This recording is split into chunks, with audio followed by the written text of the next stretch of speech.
오늘 우리의 삶과 신앙에 깊은 울림을 줄 한 분의 이야기를 나누고자 합니다. 살면서 우리는 때로 이해할 수 없는 고난의 벽에 부딪히곤 합니다. 혹은 굳건하다고 믿었던 신념이 한순간에 흔들리는 경험을 하기도 하죠. 성경은 과연 온전한 하나님의 말씀일까? 왜 내 삶에는 이토록 힘겨운 시간들이 계속되는 것일까? 이러한 질문들 앞에서 길을 잃고 헤매어 본 적이 있다면 오늘 이 이야기에 귀를 기울여 주시기 바랍니다. 이 이야기가 여러분의 마음에 작은 위로와 빛이 된다면 구독과 좋아요를 눌러 하나님의 은혜를 더 많은 이웃과 함께 나누는 귀한 사역에 동참해 주시길 부탁드립니다. 여러분의 삶에 주님의 평강이 언제나 가득하기를 기도하며 이제 한 사람의 인생을 바꾼 놀라운 여정을 시작하겠습니다. 오늘 이야기의 주인공은 저명한 구약학자이자 아세아 연합신학대학교에서 다음 세대를 길러내고 있는 이한영 교수입니다. 그의 삶은 한 편의 드라마와 같습니다. 선교사이신 부모님을 따라 남미 브라질에서 자라나 명석한 두뇌로 의학을 전공하고 뉴욕의 유명한 암센터에서 촉망받는 연구원으로 일하던 청년. 그런 그가 어떻게 모든 것을 내려놓고 신학자의 길을 걷게 되었을까요? 그 시작에는 눈물 없이는 들을 수 없는 한 사람, 그의 누님의 이야기가 있습니다. 그의 셋째 누나, 명자 누님은 임신 3개월의 몸으로 온몸에 암이 퍼지는 뼈아픈 고통과 마주해야 했습니다. 고륙종이라는 무서운 병만은 그녀의 온몸을 잠식해 들어왔습니다. 뱃속의 아이를 위해 적극적인 항암 치료조차 받을 수 없었던 절망적인 상황. 그녀는 결국 아이를 건강하게 출산했지만 그 후로 27년이라는 긴 세월을 병상에 누워 상상조차 할 수 없는 고통과 싸워야 했습니다. 매일 뼈가 부서지고 장기가 터져나가는 극심한 아픔 속에서도 그녀는 하나님에 대한 신뢰와 믿음의 끈을 단 한순간도 놓지 않았습니다. 의사였던 동생 이한영 교수는 누나의 고통을 곁에서 지켜보며 절절한 기도를 올렸습니다. 하나님, 제 누님을 살려주신다면 제 남은 인생을 주님께 바쳐 목사가 되겠습니다. 기적적으로 누님은 수술실에 들어갔다가 살아나왔습니다. 하지만 그것이 고난의 끝이 아니었습니다. 그녀는 혼수 상태에서 깨어나자마자 마지막 소원이 있다며 가족들에게 부탁했습니다. 평생 교회에 다녔는데 남이 닦아놓은 화장실만 썼구나. 이제 죽기 전에 내 손으로 교회 화장실을 한 번만 청소하고 싶다. 그녀는 남편의 등에 업혀 교회로 향했고 그날 이후로 무려 27년간 주말마다 교회 화장실을 청소하는 일을 멈추지 않았습니다. 그녀의 삶 자체가 살아있는 예배이자 간증이었습니다. 한편 누나를 살려주시면 목사가 되겠다고 서원했던 이한영 교수의 마음은 복잡했습니다. 당대 최고의 암센터에서 경력의 정점을 향해 달려가던 그에게 신학의 길은 너무나 멀게만 느껴졌습니다. 약속은 했지만 차마 실행에 옮기지 못하고 마음의 짐을 안고 살아가던 어느 날 새벽, 그의 인생을 송두리째 바꾸는 신비로운 사건이 일어납니다. 어머니 댁에서 잠들어 있던 그의 귓가에 누군가 자신의 이름을 부르는 소리가 천둥처럼 울렸습니다. 한영아. 깜짝 놀라 눈을 뜬 그의 앞에는 믿을 수 없는 광경이 펼쳐져 있었습니다. 그가 8살 때 한국을 떠나기 전 주일학교에서 자신을 가르쳤던 선생님이 서 계셨던 겁니다. 꿈이 아니었습니다. 너무나도 생생한 현실이었습니다. 선생님은 그에게 말했습니다. 한영군, 신학교에 가야지. 여기서 43분만 가면 신학교가 있단다. 그 말을 남기고 선생님의 모습은 사라졌습니다. 다음 날 더 놀라운 일이 벌어졌습니다.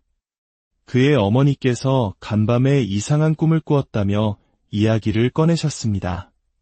바로 그 주일학교 선생님이 꿈에 나타나 아드님에게 신학교에 가라고 전해주십시오라고 말했다는 것입니다. 온몸에 소름이 돋은 그는 곧장 전화번호부를 뒤져 근방의 신학교를 찾아보았지만 찾을 수가 없었습니다. 문득 어머니가 사시던 곳이 강 하나를 건너면 필라델피아라는 사실이 떠올랐습니다. 혹시나 하는 마음에 필라델피아 한인회에 전화를 걸어 신학교가 있는지 물었고 주소 하나를 받아들었습니다. 지도를 펴고 자동차에 시동을 걸고 시간을 재며 그 신학교를 향해 달렸습니다. 그리고 마침내 신학교 정문에 도착하여 시계를 확인한 순간 그는 숨을 쉴 수가 없었습니다. 정확히 43분이 걸렸던 것입니다. 이것은 거부할 수 없는 하나님의 부르심이었습니다. 그는 잘나가던 의사의 길, 세상의 명예와 성공을 모두 뒤로하고 신학교의 문을 두드렸습니다. 여기까지의 이야기만 들어도 그의 신앙 여정은 하나님의 살아계심을 증거하는 기적의 연속처럼 보입니다. 이제 신학교에 들어갔으니 꿀송이처럼 단 말씀을 배우며 믿음이 날마다 성장하는 일만 남았을 것 같았습니다. 하지만 아이러니컬하게도 그의 가장 큰 신앙의 위기는 바로 신학교에서 시작되었습니다. 일과대학 시절부터 몸에 밴 과학적이고 분석적인 사고방식은 성경을 연구하는 데 있어 커다란 걸림돌이 되었습니다. 그는 창세기를 읽으며 계산기를 두드렸습니다. 족보에 나오는 인물들의 나이와 연대를 하나하나 계산하며 연대표를 만들었습니다. 하지만 계산하면 할수록 앞뒤가 맞지 않는 부분들이 속속들이 드러났습니다. 아브라함 시대의 아담의 아들이 여전히 살아있어야 한다는 계산이 나오는 등 논리적 모순 앞에서 그는 혼란에 빠졌습니다. 홍해가 갈라지는 기적, 나귀가 말을 하는 이야기, 어릴 적 주일학교에서는 은혜롭게 들었던 이야기들이 지성인의 눈으로 보니 마치 신화나 전설처럼 느껴졌습니다. 철학책이나 불경에서는 깊이 있는 통찰을 발견하곤 했는데 성경 속 인물들의 모습은 때로 너무나 인간적이고 유치하게까지 보였습니다. 신학을 공부하면 할수록 그의 믿음은 강해지기는커녕 오히려 뿌리째 흔들리기 시작했습니다. 성경은 정말 하나님의 말씀인가? 라는 근본적인 의심이 그의 영혼을 잠식해 들어갔습니다. 아내는 신학교 근처에 살면서 믿음이 더욱 깊어졌지만 정작 신학을 공부하는 자신은 점점 하나님과 멀어지는 것 같았습니다. 그는 이 의문을 풀기 위해 DIB 과정을 마친 후에도 신약학과 구약학 석사 과정을 연이어 밟으며 연구에 매달렸습니다. 하지만 공부를 하면 할수록 성경을 4개의 다른 문서로 해체해버리는 비평학자들의 이론에 설득당하며 구약은 그저 오래된 전설의 짜깁기일 뿐이라는 결론에 이르게 됩니다. 수년간 뒷바라지해준 아내에게 그는 마침내 고백했습니다. 여보, 나 아무래도 그만둬야 할 것 같아. 내 양심상 성경이 하나님의 말씀이라는 확신 없이 목회를 할 수는 없어. 그때 그의 아내는 놀라운 말을 했습니다. 박사학위를 받고도 예수님 잘만 믿는 사람들은 뭔가요? 당신은 공부를 하다 만 거예요. 교만하고 무식해서 그래요. 내가 더 열심히 뒷바라지할 테니 공부를 더 하세요. 아내의 지혜로운 꾸짖음에 힘을 얻어 그는 남아프리카 공화국으로 박사 과정 유학을 떠났습니다. 하지만 그곳의 신학계는 그가 상상했던 것보다 훨씬 더 진보적이었습니다. 그의 지도 교수는 그에게 자네는 머리만 모래에 처박고 있는 타조와 같아. 낡은 보수신앙은 버리고 어서 성경을 비평적으로 해체하는 진보신학의 세계로 넘어오게. 라며 그를 압박했습니다. 절망의 끝자락에 서 있던 어느 날 아침, 늘 그랬듯 도서관으로 향한 그의 눈에 수많은 책들 사이에서 유독 한 권의 책이 크게 보였습니다. 아이작 뉴턴이 쓴 책이었습니다. 무심코 펼쳐든 책 속에서 그는 오랫동안 자신을 괴롭혔던 질문에 대한 실마리를 발견했습니다. 다음 날 아침에도 기이한 일은 계속되었습니다. 이번에는 렘브란트의 화집이 그의 눈을 사로잡았습니다. 그 다음 날은 모네, 또 그 다음 날은 피카소. 마치 성령께서 직접 그를 인도하시듯 매일 아침 그의 눈에 들어오는 책들은 과학, 예술, 철학 등 분야를 가리지 않았습니다. 일주일쯤 지났을 때 그는 마침내 무릎을 쳤습니다. 오랜 시간 자신을 올감했던 의심의 사슬이 끊어지는 순간이었습니다. 그는 깨달았습니다. 한 사람을 그린다고 생각해 봅시다. 렘브란트는 해부학적으로 정확하고 사실적으로 그릴 것입니다. 모네는 빛의 인상에 따라 변화하는 찰나의 순간을 포착하여 그릴 것입니다. 피카소는 대상의 본질을 꿰뚫어 몇 개의 선만으로 추상적으로 표현할 것입니다. 이 세 그림은 모두 같은 사람을 그렸지만 표현 방식, 즉 화법이 전혀 다릅니다. 우리는 피카소의 그림을 보고 이건 사람이 아니야, 틀렸어, 라고 말하지 않습니다. 피카소의 독특한 화법과 기호를 이해하려 노력합니다. 성경도 마찬가지였습니다. 이한영 교수는 성경을 21세기의 과학 교과서나 역사책의 기준으로 재단하려 했던 자신의 어리석음을 깨달았습니다. 성경은 성령의 감동으로 기록되었지만 그것이 기록될 당시 고대 근동에 고유한 문학적 화법과 기호법으로 쓰여진 하나님의 구속사 이야기였던 것입니다. 창세기의 족보는 오늘날의 인구 통계학적 데이터가 아니라 그 시대의 사람들이 이해했던 수비학적, 신학적 의미를 담고 있는 상징적 기록이었던 셈입니다. 우리는 수학책을 소설처럼 읽지 않고 소설책을 과학책처럼 읽지 않습니다. 성경 또한 성경답게 읽어야 한다는 단순한 진리를 그는 오랜 고뇌의 터널을 지나온 그대야 비로소 온몸으로 깨닫게 된 것입니다. 그의 박사 과정 시절 방황하던 그에게 미국의 스승이었던 로버트 베노이 교수가 친필로 편지를 보내왔습니다. 편지에는 이런 내용이 담겨 있었습니다. 사랑하는 제자에게, 나도 젊었을 때 자네처럼 성경을 공부하며 많이 힘들었다네. 30년 넘게 구약을 가르친 지금도 여전히 성경을 다 이해하지는 못해. 하지만 젊은 시절과 지금의 차이가 있다면 이것일세. 그때는 내가 이해하지 못하면 성경이 틀렸다고 생각했지만 지금은 내가 이해하지 못하면 내가 아직 부족하구나. 더 공부해야겠구나라고 생각한다네. 우리 역시 마찬가지입니다. 우리의 짧은 지식과 경험으로 하나님의 크신 뜻과 섭리를 모두 헤아릴 수는 없습니다. 이해되지 않는 고난 앞에서, 풀리지 않는 의문 앞에서 우리가 할 수 있는 최선은 성경이 틀렸다고, 하나님이 부재한다고 섣불리 단정하는 것이 아닙니다. 오히려 나의 부족함을 인정하고 더 겸손히 그분의 말씀 앞에 엎드리는 것입니다. 27년간 고통 속에서도 믿음을 잃지 않았던 한 여인의 삶은 수많은 사람들을 주님께로 인도하는 생명의 책이 되었습니다. 한때 성경을 의심했던 한 청년의 치열한 고뇌는 이제 수많은 신학생들에게 성경을 더 깊이 이해하게 하는 지혜의 등불이 되었습니다.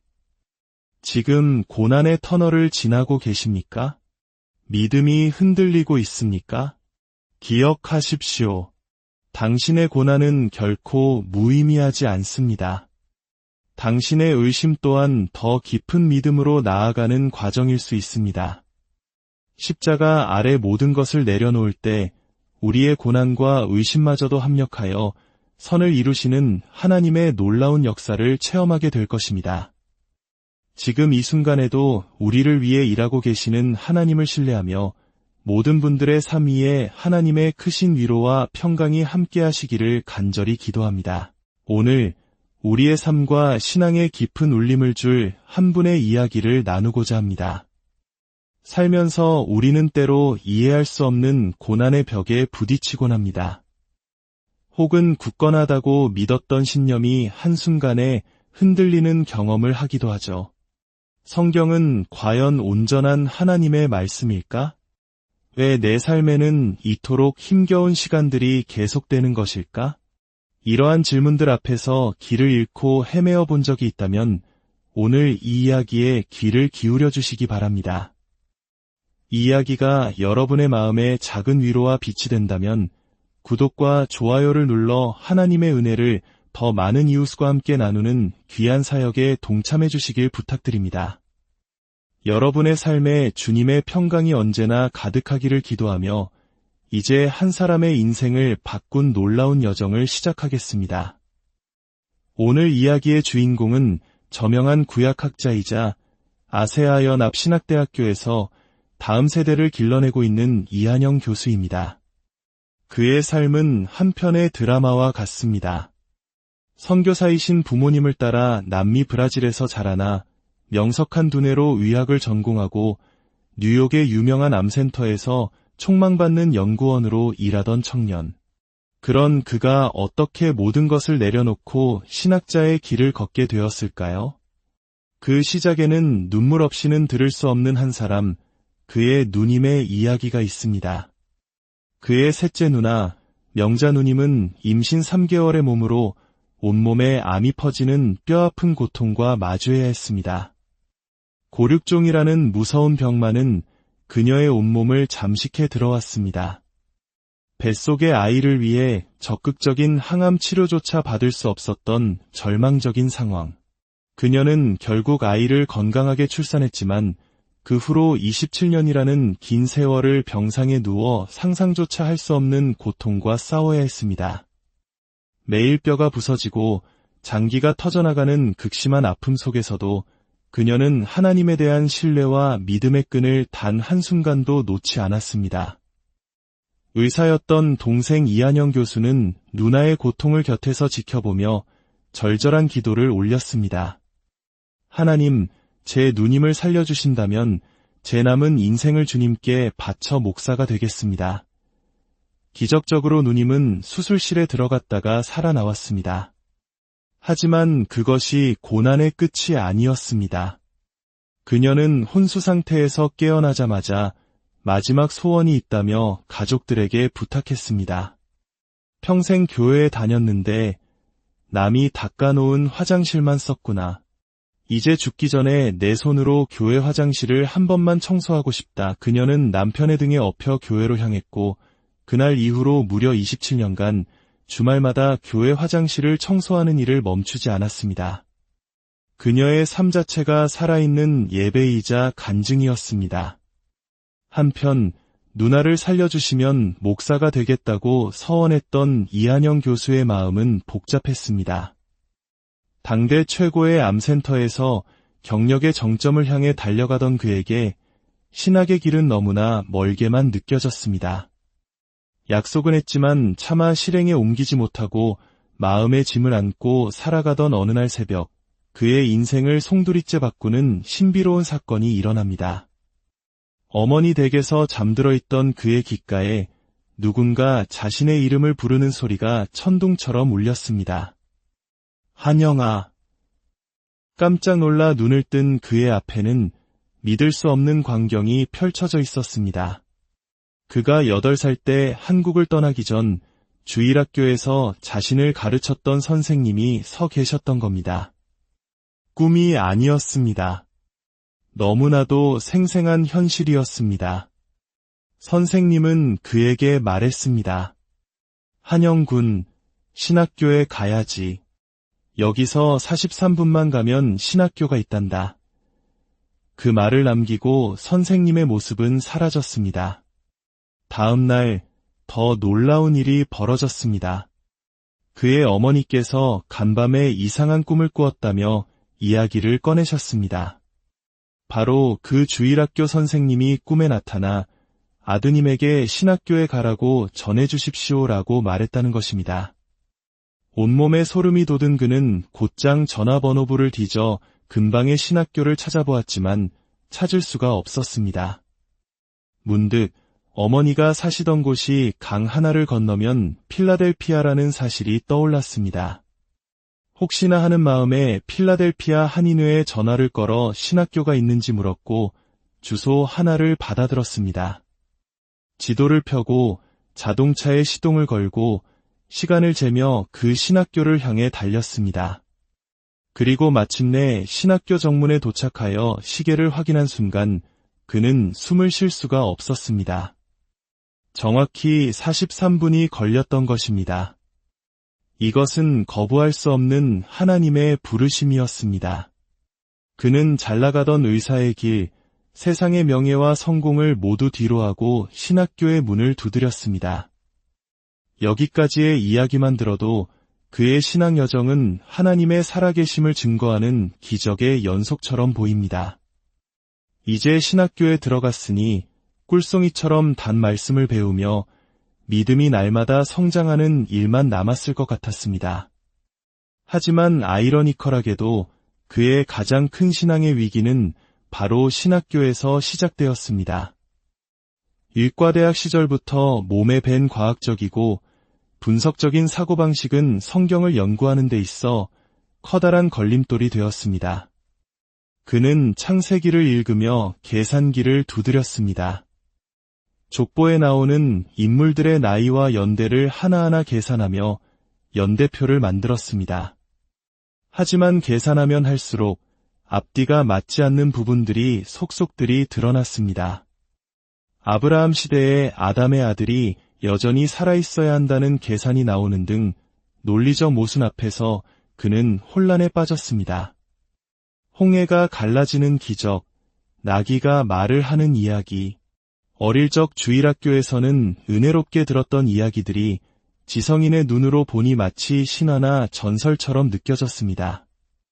철학책이나 불경에서는 깊이 있는 통찰을 발견하곤 했는데 성경 속 인물들의 모습은 때로 너무나 인간적이고 유치하게까지 보였습니다. 신학을 공부하면 할수록 그의 믿음은 강해지기는커녕 오히려 뿌리째 흔들리기 시작했습니다. 성경은 정말 하나님의 말씀인가? 라는 근본적인 의심이 그의 영혼을 잠식해 들어갔습니다. 아내는 신학교 근처에 살면서 믿음이 더욱 깊어졌지만 정작 신학을 공부하는 자신은 점점 하나님과 멀어지는 것 같았습니다. 그는 이 의문을 풀기 위해 DIB 과정을 마친 후에도 신약학과 구약학 석사 과정을 연이어 밟으며 연구에 매달렸습니다. 하지만 공부를 하면 할수록 성경을 4개의 다른 문서로 해체해버리는 비평학자들의 이론에 설득당하며 구약은 그저 오래된 전설의 짜깁기일 뿐이라는 결론에 이르게 됩니다. 수년간 뒷바라지해준 아내에게 그는 마침내 고백했습니다. 여보, 나 아무래도 그만둬야 할 것 같아. 내 양심상 성경이 하나님의 말씀이라는 확신 없이 목회를 할 수는 없어. 그때 그의 아내는 놀라운 말을 했습니다. 박사학위를 받고도 예수님 잘만 믿는 사람들은 뭔가요? 당신은 공부를 하다 만 거예요. 교만하고 무식해서 그래요. 내가 더 열심히 뒷바라지할 테니 공부를 더 하세요. 아내의 지혜로운 꾸짖음에 힘을 얻어 그는 남아프리카 공화국으로 박사 과정 유학을 떠났습니다. 하지만 그곳의 신학계는 그가 상상했던 것보다 훨씬 더 진보적이었습니다. 그의 지도 교수는 그에게 자네는 머리만 모래에 처박고 있는 타조와 같아. 낡은 보수 신앙은 버리고 어서 성경을 비평적으로 해체하는 진보 신학의 세계로 넘어오게. 라며 그를 압박했습니다. 절망의 끝자락에 서 있던 어느 날 아침, 늘 그랬듯 도서관으로 향한 그의 눈에 수많은 책들 사이에서 유독 한 권의 책이 크게 보였습니다. 아이작 뉴턴이 쓴 책이었습니다. 무심코 펼쳐든 책 속에서 그는 오랫동안 자신을 괴롭혔던 질문에 대한 실마리를 발견했습니다. 다음 날 아침에도 기이한 일은 계속되었습니다. 이번에는 렘브란트의 화집이 그의 눈을 사로잡았습니다. 그 다음 날은 모네, 또 그 다음 날은 피카소. 마치 성령께서 직접 그를 인도하시듯 매일 아침 그의 눈에 들어오는 책들은 과학, 예술, 철학 등 분야를 가리지 않았습니다. 일주일쯤 지났을 때 그는 마침내 무릎을 쳤습니다. 오랜 시간 자신을 올감했던 의심의 사슬이 끊어지는 순간이었습니다. 그는 깨달았습니다. 한 사람을 그린다고 생각해 봅시다. 렘브란트는 해부학적으로 정확하고 사실적으로 그릴 것입니다. 모네는 빛의 인상에 따라 변화하는 찰나의 순간을 포착하여 그릴 것입니다. 피카소는 대상의 본질을 꿰뚫어 몇 개의 선만으로 추상적으로 표현할 것입니다. 이 세 그림은 모두 같은 사람을 그렸지만 표현 방식, 즉 화법이 전혀 다릅니다. 우리는 피카소의 그림을 보고 이건 사람이 아니야, 틀렸어, 라고 말하지 않습니다. 피카소의 독특한 화법과 기호를 이해하려 노력합니다. 성경도 마찬가지였습니다. 이한영 교수는 성경을 21세기의 과학 교과서나 역사책의 기준으로 재단하려 했던 자신의 어리석음을 깨달았습니다. 성경은 성령의 감동으로 기록되었지만 그것이 기록될 당시 고대 근동에 고유한 문학적 화법과 기호법으로 쓰여진 하나님의 구속사 이야기였던 것입니다. 창세기의 족보는 오늘날의 인구 통계학적 데이터가 아니라 그 시대의 사람들이 이해했던 수비학적, 신학적 의미를 담고 있는 상징적 기록이었던 셈입니다. 우리는 수학책을 소설처럼 읽지 않고 소설책을 과학책처럼 읽지 않습니다. 성경 또한 성경답게 읽어야 한다는 단순한 진리를 그는 오랜 고뇌의 터널을 지나온 그대야 비로소 온몸으로 깨닫게 된 것입니다. 그의 박사 과정 시절 방황하던 그에게 미국의 스승이었던 로버트 베노이 교수가 친필로 편지를 보내왔습니다. 편지에는 이런 내용이 담겨 있었습니다. 사랑하는 제자에게, 나도 젊었을 때 자네처럼 성경을 공부하며 많이 힘들었다네. 30년 넘게 구약을 가르친 지금도 여전히 성경을 다 이해하지는 못해. 하지만 젊은 시절과 지금의 차이가 있다면 이것일세. 그때는 내가 이해하지 못하면 성경이 틀렸다고 생각했지만 지금은 내가 이해하지 못하면 내가 아직 부족하구나. 더 공부해야겠구나라고 생각한다네. 우리 역시 마찬가지입니다. 우리의 짧은 지식과 경험으로 하나님의 크신 뜻과 섭리를 모두 헤아릴 수는 없습니다. 이해되지 않는 고난 앞에서, 풀리지 않는 의문 앞에서 우리가 할 수 있는 최선은 성경이 틀렸다고, 하나님이 부재한다고 섣불리 단정하는 것이 아닙니다. 오히려 나의 부족함을 인정하고 더 겸손히 그분의 말씀 앞에 엎드리는 것입니다. 27년간 고통 속에서도 믿음을 잃지 않았던 한 여인의 삶은 수많은 사람들을 주님께로 인도하는 생명의 책이 되었습니다. 한때 성경을 의심했던 한 청년의 치열한 고뇌는 이제 수많은 신학생들에게 성경을 더 깊이 이해하게 하는 지혜의 등불이 되었습니다. 지금 고난의 터널을 지나고 계십니까? 믿음이 흔들리고 있습니까? 기억하십시오. 당신의 고난은 결코 무의미하지 않습니다. 당신의 의심 또한 더 깊은 믿음으로 나아가는 과정일 수 있습니다. 십자가 아래 모든 것을 내려놓을 때 우리의 고난과 의심마저도 합력하여 선을 이루시는 하나님의 놀라운 역사를 체험하게 될 것입니다. 지금 이 순간에도 우리를 위해 일하고 계시는 하나님을 신뢰하며 모든 분들의 삶 위에 하나님의 크신 위로와 평강이 함께 하시기를 간절히 기도합니다. 오늘 우리의 삶과 신앙의 깊은 울림을 줄 한 분의 이야기를 나누고자 합니다. 살면서 우리는 때로 이해할 수 없는 고난의 벽에 부딪히곤 합니다. 혹은 굳건하다고 믿었던 신념이 한순간에 흔들리는 경험을 하기도 하죠. 성경은 과연 온전한 하나님의 말씀일까? 왜 내 삶에는 이토록 힘겨운 시간들이 계속되는 것일까? 이러한 질문들 앞에서 길을 잃고 헤매어 본 적이 있다면 오늘 이 이야기에 귀를 기울여 주시기 바랍니다. 이 이야기가 여러분의 마음에 작은 위로와 빛이 된다면 구독과 좋아요를 눌러 하나님의 은혜를 더 많은 이웃과 함께 나누는 귀한 사역에 동참해 주시길 부탁드립니다. 여러분의 삶에 주님의 평강이 언제나 가득하기를 기도하며 이제 한 사람의 인생을 바꾼 놀라운 여정을 시작하겠습니다. 오늘 이야기의 주인공은 저명한 구약학자이자 아세아 연합신학대학교에서 다음 세대를 길러내고 있는 이한영 교수입니다. 그의 삶은 한편의 드라마와 같습니다. 선교사이신 부모님을 따라 남미 브라질에서 자라나 명석한 두뇌로 의학을 전공하고 뉴욕의 유명한 암센터에서 촉망받는 연구원으로 일하던 청년. 그런 그가 어떻게 모든 것을 내려놓고 신학자의 길을 걷게 되었을까요? 그 시작에는 눈물 없이는 들을 수 없는 한 사람, 그의 누님의 이야기가 있습니다.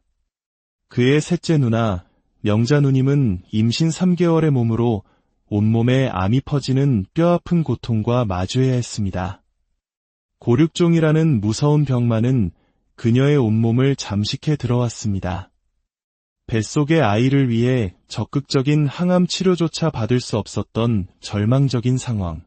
그녀는 결국 아이를 건강하게 출산했지만 그 후로 27년이라는 긴 세월을 병상에 누워 상상조차 할 수 없는 고통과 싸워야 했습니다.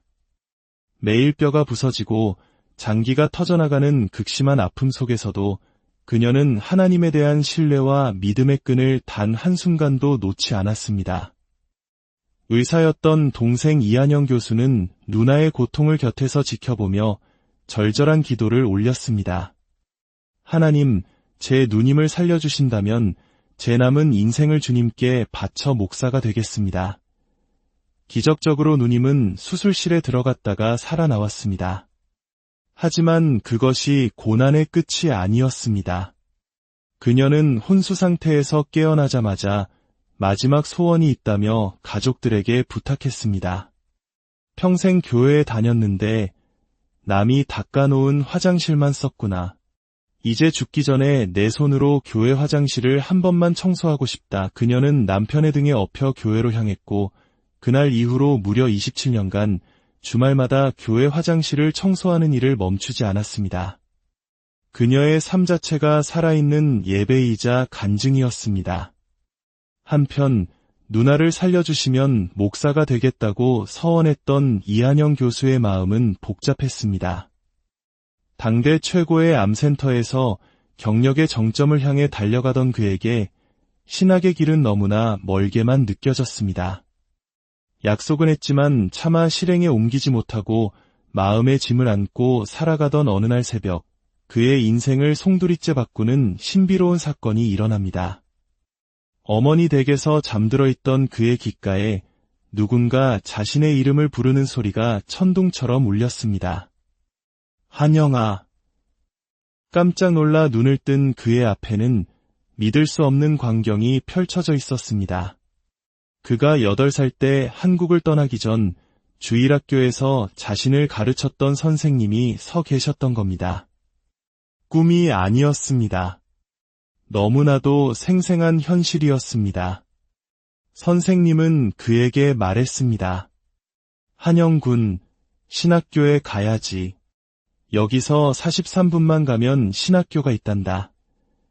그 말을 남기고 선생님의 모습은 사라졌습니다.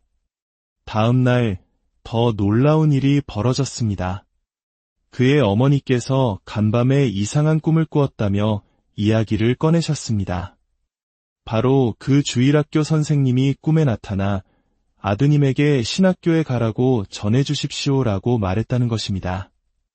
온몸에 소름이 돋은 그는 곧장 전화번호부를 뒤져 근방의 신학교를 찾아보았지만 찾을 수가 없었습니다. 문득 어머니가 사시던 곳이 강 하나를 건너면 필라델피아라는 사실이 떠올랐습니다. 혹시나 하는 마음에 필라델피아 한인회에 전화를 걸어 신학교가 있는지 물었고 주소 하나를 받아들었습니다.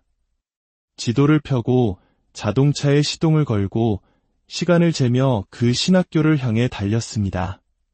그리고 마침내 신학교 정문에 도착하여 시계를 확인한 순간 그는 숨을 쉴 수가 없었습니다. 정확히 43분이 걸렸던 것입니다. 이것은 거부할 수 없는 하나님의 부르심이었습니다. 그는 잘 나가던 의사의 길, 세상의 명예와 성공을 모두 뒤로하고 신학교의 문을 두드렸습니다. 여기까지의 이야기만 들어도 그의 신앙 여정은 하나님의 살아계심을 증거하는 기적의 연속처럼 보입니다. 이제 신학교에 들어갔으니 꿀송이처럼 단 말씀을 배우며 믿음이 날마다 성장하는 일만 남았을 것 같았습니다. 하지만 아이러니컬하게도 그의 가장 큰 신앙의 위기는 바로 신학교에서 시작되었습니다. 일과대학 시절부터 몸에 밴 과학적이고 분석적인 사고방식은 성경을 연구하는 데 있어 커다란 걸림돌이 되었습니다. 그는 창세기를 읽으며 계산기를 두드렸습니다. 족보에 나오는 인물들의 나이와 연대를 하나하나 계산하며 연대표를 만들었습니다. 하지만 계산하면 할수록 앞뒤가 맞지 않는 부분들이 속속들이 드러났습니다. 아브라함 시대의 아담의 아들이 여전히 살아있어야 한다는 계산이 나오는 등 논리적 모순 앞에서 그는 혼란에 빠졌습니다. 홍해가 갈라지는 기적, 나귀가 말을 하는 이야기, 어릴 적 주일학교에서는 은혜롭게 들었던 이야기들이 지성인의 눈으로 보니 마치 신화나 전설처럼 느껴졌습니다. 철학책이나 불경에서는 깊이 있는 통찰을 발견하곤 했는데 성경 속 인물들의 모습은 때로 너무나 인간적이고 유치하게까지 보였습니다. 신학을 공부하면 할수록 그의 믿음은 강해지기는커녕 오히려 뿌리째 흔들리기 시작했습니다. 성경은 정말 하나님의 말씀인가? 라는 근본적인 의심이 그의 영혼을 잠식해 들어갔습니다. 아내는 신학교 근처에 살면서 믿음이 더욱 깊어졌지만 정작 신학을 공부하는 자신은 점점 하나님과 멀어지는 것 같았습니다. 그는 이 의문을 풀기 위해 DIB 과정을 마친 후에도 신약학과 구약학 석사 과정을 연이어 밟으며 연구에 매달렸습니다. 하지만 공부를 하면 할수록 성경을 4개의 다른 문서로 해체해버리는 비평학자들의 이론에 설득당하며 구약은 그저 오래된 전설의 짜깁기일 뿐이라는 결론에 이르게 됩니다. 수년간 뒷바라지해준 아내에게 그는 마침내 고백했습니다. 여보, 나 아무래도 그만둬야 할 것 같아. 내 양심상 성경이 하나님의 말씀이라는 확신 없이 목회를 할 수는 없어. 그때 그의 아내는 놀라운 말을 했습니다. 박사학위를 받고도 예수님 잘만 믿는 사람들은 뭔가요? 당신은 공부를 하다 만 거예요. 교만하고 무식해서 그래요. 내가 더 열심히 뒷바라지할 테니 공부를 더 하세요. 아내의 지혜로운 꾸짖음에 힘을 얻어 그는 남아프리카 공화국으로 박사 과정 유학을 떠났습니다. 하지만 그곳의 신학계는 그가 상상했던 것보다 훨씬 더 진보적이었습니다. 그의 지도 교수는 그에게 자네는 머리만 모래에 처박고 있는 타조와 같아. 낡은 보수 신앙은 버리고 어서 성경을 비평적으로 해체하는 진보 신학의 세계로 넘어오게. 라며 그를 압박했습니다. 절망의 끝자락에 서 있던 어느 날 아침, 늘 그랬듯 도서관으로 향한 그의 눈에 수많은 책들 사이에서 유독 한 권의 책이 크게 보였습니다. 아이작 뉴턴이 쓴 책이었습니다. 무심코 펼쳐든 책 속에서 그는 오랫동안 자신을 괴롭혔던 질문에 대한 실마리를 발견했습니다. 다음 날 아침에도 기이한 일은 계속되었습니다. 이번에는 렘브란트의 화집이 그의 눈을 사로잡았습니다. 그 다음 날은 모네, 또 그 다음 날은 피카소. 마치 성령께서 직접 그를 인도하시듯 매일 아침 그의 눈에 들어오는 책들은 과학, 예술, 철학 등 분야를 가리지 않았습니다. 일주일쯤 지났을 때 그는 마침내 무릎을 쳤습니다.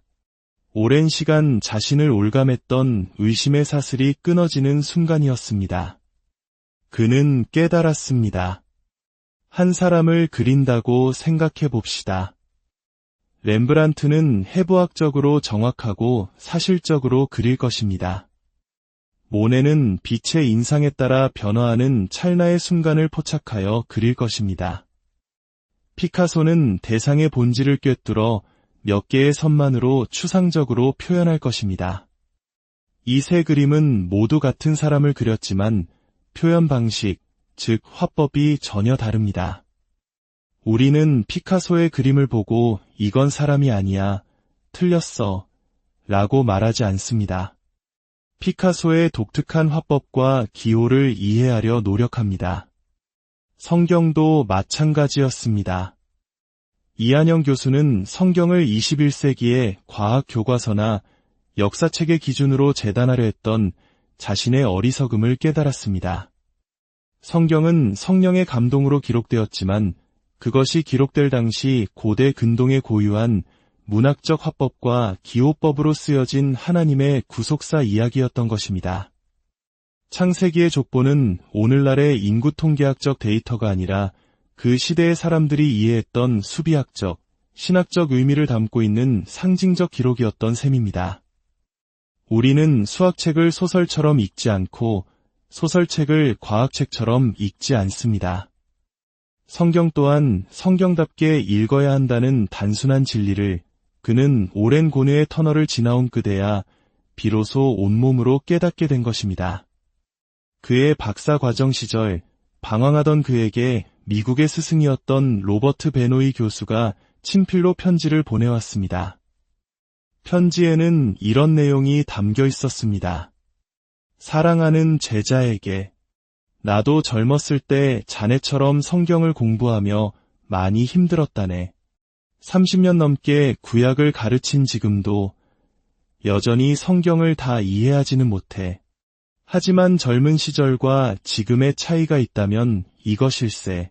그때는 내가 이해하지 못하면 성경이 틀렸다고 생각했지만 지금은 내가 이해하지 못하면 내가 아직 부족하구나. 더 공부해야겠구나라고 생각한다네.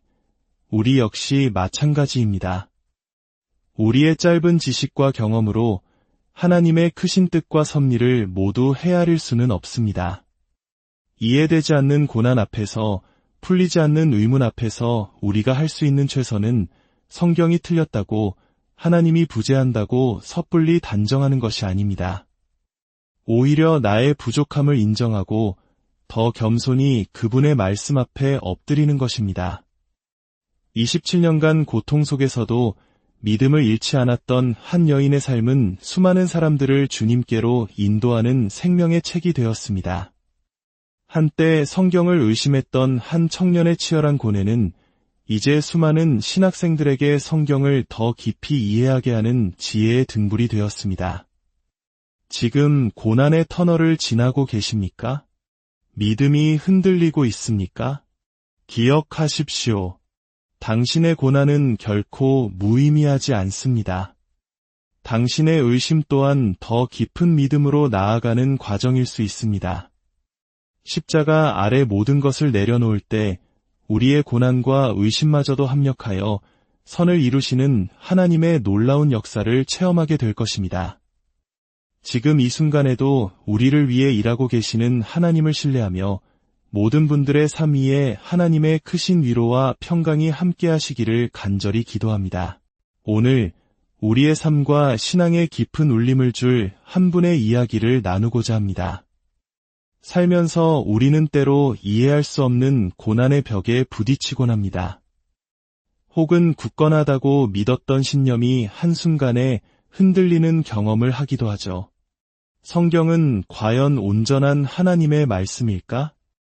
왜 내 삶에는 이토록 힘겨운 시간들이 계속되는 것일까? 이러한 질문들 앞에서 길을 잃고 헤매어 본 적이 있다면 오늘 이 이야기에 귀를 기울여 주시기 바랍니다.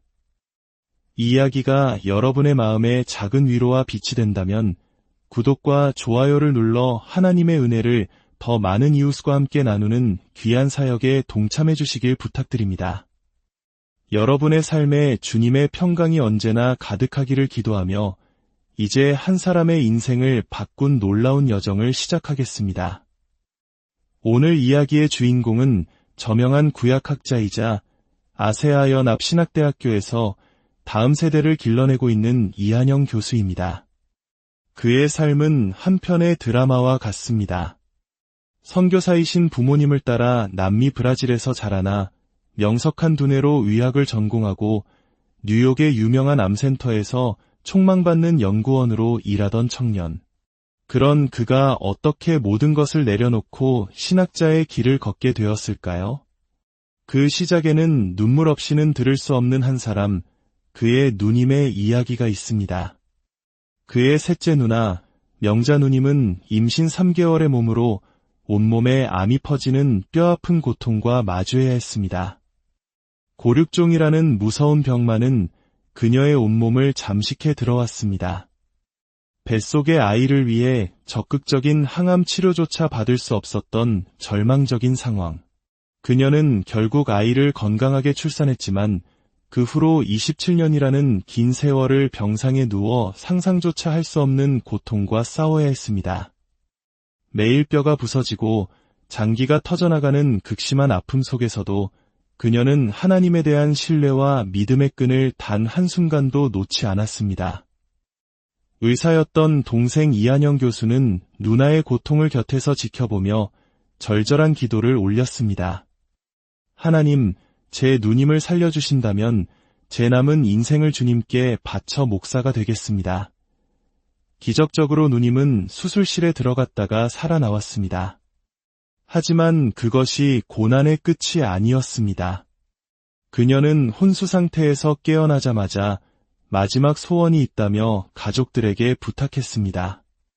평생 교회에 다녔는데 남이 닦아놓은 화장실만 썼구나. 이제 죽기 전에 내 손으로 교회 화장실을 한 번만 청소하고 싶다. 그녀는 남편의 등에 업혀 교회로 향했고 그날 이후로 무려 27년간 주말마다 교회 화장실을 청소하는 일을 멈추지 않았습니다. 그녀의 삶 자체가 살아있는 예배이자 간증이었습니다.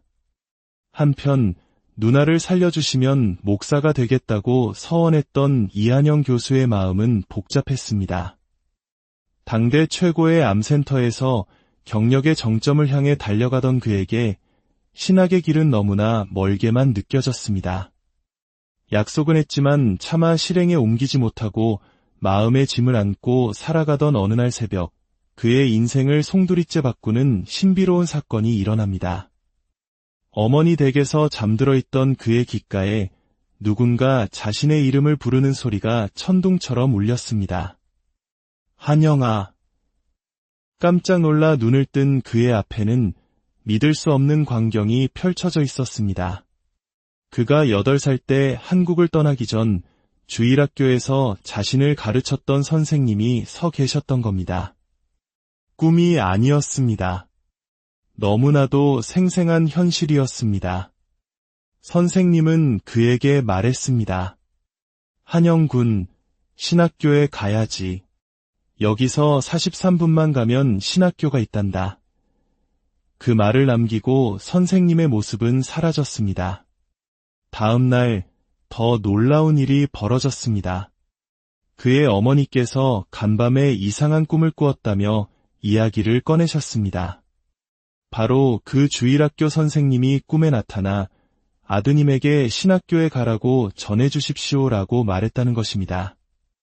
온몸에 소름이 돋은 그는 곧장 전화번호부를 뒤져 근방의 신학교를 찾아보았지만 찾을 수가 없었습니다. 문득 어머니가 사시던 곳이 강 하나를 건너면 필라델피아라는 사실이 떠올랐습니다. 혹시나 하는 마음에 필라델피아 한인회에 전화를 걸어 신학교가 있는지 물었고 주소 하나를 받아들었습니다. 지도를 펴고 자동차에 시동을 걸고 시간을 재며 그 신학교를 향해 달렸습니다. 그리고 마침내 신학교 정문에 도착하여 시계를 확인한 순간 그는 숨을 쉴 수가 없었습니다. 정확히 43분이 걸렸던 것입니다. 이것은 거부할 수 없는 하나님의 부르심이었습니다. 그는 잘나가던 의사의 길, 세상의 명예와 성공을 모두 뒤로하고 신학교의 문을 두드렸습니다. 여기까지의 이야기만 들어도 그의 신앙 여정은 하나님의 살아계심을 증거하는 기적의 연속처럼 보입니다. 이제 신학교에 들어갔으니 꿀송이처럼 단 말씀을 배우며 믿음이 날마다 성장하는 일만 남았을 것 같았습니다. 하지만 아이러니컬하게도 그의 가장 큰 신앙의 위기는 바로 신학교에서 시작되었습니다. 일과대학 시절부터 몸에 밴 과학적이고 분석적인 사고방식은 성경을 연구하는 데 있어 커다란 걸림돌이 되었습니다. 그는 창세기를 읽으며 계산기를 두드렸습니다. 족보에 나오는 인물들의 나이와 연대를 하나하나 계산하며 연대표를 만들었습니다. 하지만 계산하면 할수록 앞뒤가 맞지 않는 부분들이 속속들이 드러났습니다. 아브라함 시대에 아담의 아들이 여전히 살아있어야 한다는 계산이 나오는 등 논리적 모순 앞에서 그는 혼란에 빠졌습니다. 홍해가 갈라지는 기적, 나귀가 말을 하는 이야기, 어릴 적 주일학교에서는 은혜롭게 들었던 이야기들이 지성인의 눈으로 보니 마치 신화나 전설처럼 느껴졌습니다. 철학책이나 불경에서는 깊이 있는 통찰을 발견하곤 했는데 성경 속 인물들의 모습은 때로 너무나 인간적이고 유치하게까지 보였습니다. 신학을 공부하면 할수록 그의 믿음은 강해지기는커녕 오히려 뿌리째 흔들리기 시작했습니다. 성경은 정말 하나님의 말씀인가? 라는 근본적인 의심이 그의 영혼을 잠식해 들어갔습니다. 아내는 신학교 근처에 살면서 믿음이 더욱 깊어졌지만 정작 신학을 공부하는 자신은 점점 하나님과 멀어지는 것 같았습니다. 그는 이 의문을 풀기 위해 DIB 과정을 마친 후에도 신약학과 구약학 석사 과정을 연이어 밟으며 연구에 매달렸습니다. 하지만 공부를 하면 할수록 성경을 4개의 다른 문서로 해체해버리는 비평학자들의 이론에 설득당하며 구약은 그저 오래된 전설의 짜깁기일 뿐이라는 결론에 이르게 됩니다. 수년간 뒷바라지해준 아내에게 그는 마침내 고백했습니다. 여보, 나 아무래도 그만둬야 할 것 같아. 내 양심상 성경이 하나님의 말씀이라는 확신 없이 목회를 할 수는 없어. 그때 그의 아내는 놀라운 말을 했습니다. 박사학위를 받고도 예수님 잘만 믿는 사람들은 뭔가요? 당신은 공부를 하다 만 거예요. 교만하고 무식해서 그래요. 내가 더 열심히 뒷바라지할 테니 공부를 더 하세요. 아내의 지혜로운 꾸짖음에 힘을 얻어 그는 남아프리카 공화국으로 박사 과정 유학을 떠났습니다. 하지만 그곳의 신학계는 그가 상상했던 것보다 훨씬 더 진보적이었습니다. 그의 지도 교수는 그에게 자네는 머리만 모래에 처박고 있는 타조와 같아. 낡은 보수 신앙은 버리고 어서 성경을 비평적으로 해체하는 진보 신학의 세계로 넘어오게. 라며 그를 압박했습니다. 절망의 끝자락에 서 있던 어느 날 아침, 늘 그랬듯 도서관으로 향한 그의 눈에 수많은 책들 사이에서 유독 한 권의 책이 크게 보였습니다. 아이작 뉴턴이 쓴 책이었습니다. 무심코 펼쳐든 책 속에서 그는 오랫동안 자신을 괴롭혔던 질문에 대한 실마리를 발견했습니다. 다음 날 아침에도 기이한 일은 계속되었습니다. 이번에는 렘브란트의 화집이 그의 눈을 사로잡았습니다. 그 다음 날은 모네, 또 그 다음 날은 피카소. 마치 성령께서 직접 그를 인도하시듯 매일 아침 그의 눈에 들어오는 책들은 과학, 예술, 철학 등 분야를 가리지 않았습니다. 일주일쯤 지났을 때 그는 마침내 무릎을 쳤습니다. 오랜 시간 자신을 올감했던 의심의 사슬이 끊어지는 순간이었습니다. 그는 깨달았습니다. 한 사람을 그린다고 생각해 봅시다. 렘브란트는 해부학적으로 정확하고 사실적으로 그릴 것입니다. 모네는 빛의 인상에 따라 변화하는 찰나의 순간을 포착하여 그릴 것입니다. 피카소는 대상의 본질을 꿰뚫어 몇 개의 선만으로 추상적으로 표현할 것입니다. 이 세 그림은 모두 같은 사람을 그렸지만 표현 방식, 즉 화법이 전혀 다릅니다. 우리는 피카소의 그림을 보고 이건 사람이 아니야, 틀렸어, 라고 말하지 않습니다. 피카소의 독특한 화법과 기호를 이해하려 노력합니다.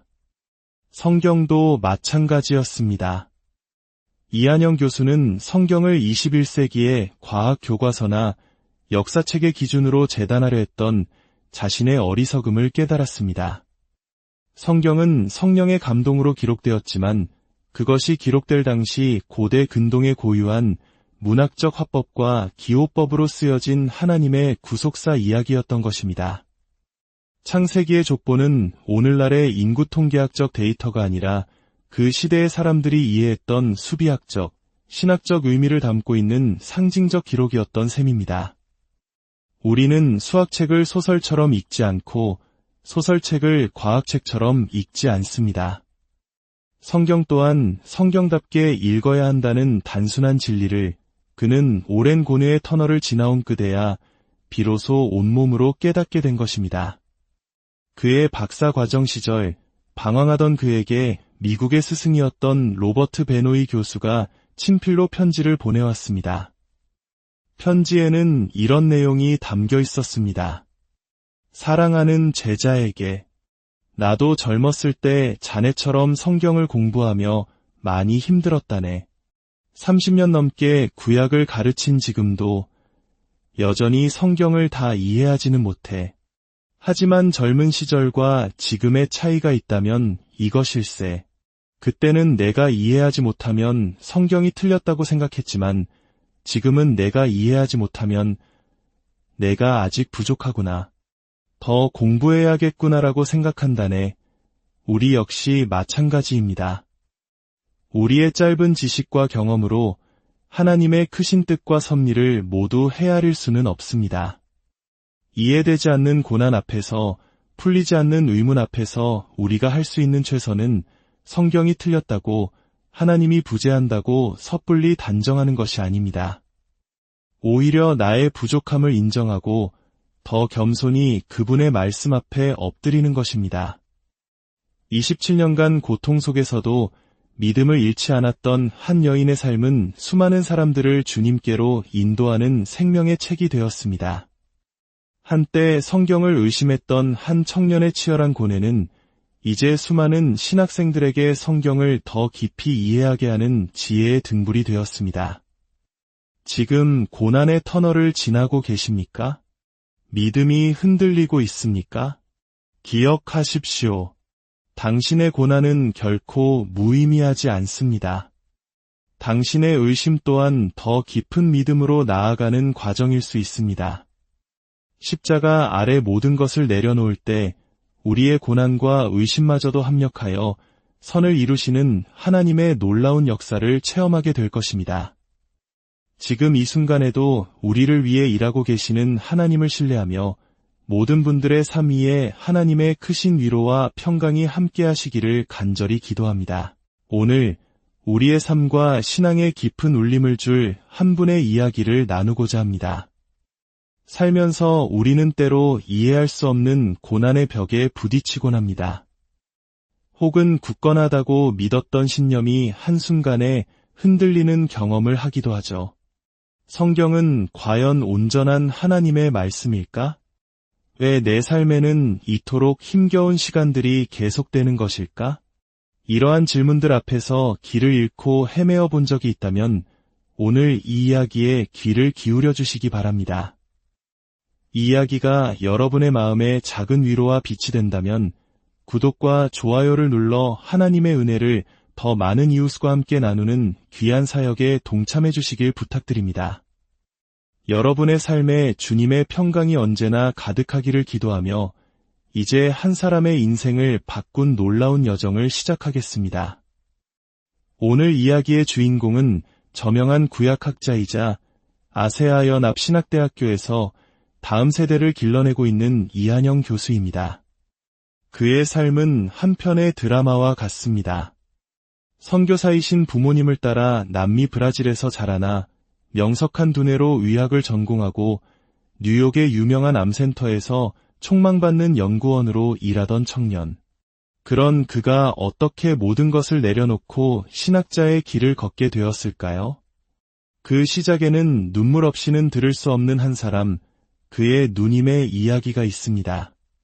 그의 셋째 누나, 명자 누님은 임신 3개월의 몸으로 온몸에 암이 퍼지는 뼈아픈 고통과 마주해야 했습니다.